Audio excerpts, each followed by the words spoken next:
నేను ఇక్కడే ఉన్నారు. ఇప్పుడు పార్టీకెళ్ళాను సార్. నేను వచ్చేసాను హైదరాబాద్‌కి. హ్మ్. ఓకేనా? హ్మ్.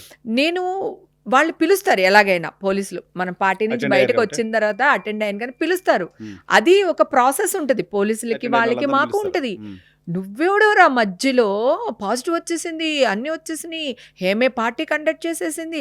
అటు పోలీసులు ఎవరు ఏమీ అనౌన్స్ చేయలేదు. హ్మ్. కనీసం నా పేరు కూడా చెప్పలేదండి పోలీసులు. చెప్పలేదు. ప్రెస్ మీట్‌లో కూడా అడిగారు వాళ్ళు. నేను జాఫర్ దాంట్లో స్క్రీన్ మీద వేసి చూపిచ్చాను నేను. అవును. అవును. వాళ్ళని వీళ్ళు అడిగారు ఎవరన్నా సెలబ్రిటీ ఉన్నారా అంటే ఆయన ఇలా పక్కకు చూసి ఎవరో ఒక సెలబ్రిటీ ఉన్నారు అని చెప్పేసి అన్నారు. ఆ సెలబ్రిటీ నేనెందుకు అయి ఉండాలక్కడ? అవును కదా! మీరు అసలు మామూలుగా హ్మ్. చెప్తున్నా. హ్మ్. హ్మ్.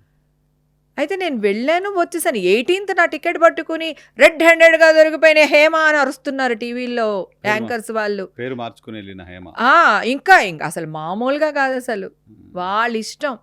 కాదు మీరు ఆ రోజు హైదరాబాద్‌లో ఉన్నాను. నేను ఎళ్ళలేదు అని చెప్పారు కదా వీడియో.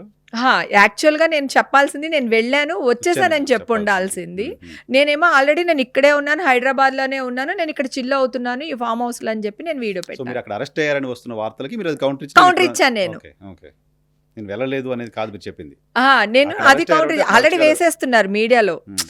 హేమ అక్కడుంది, కేసులో ఉంది, డ్రగ్స్ తీసుకుంది, అది ఇదని వేసేస్తున్నారు. హ్మ్. ఒరేయ్ నాయనా లేదురా బాబు నేను ఇక్కడే ఉన్నానురా అంటే, హ్మ్. మీరెక్కడున్నారు లొకేషన్ పంపించండి. ఇప్పుడు నేను ఎక్కడ ఉన్నానో నేను లొకేషన్ పంపిస్తాను. ఆ ఫార్మ్ హౌస్‌లోనే లాగుతారా?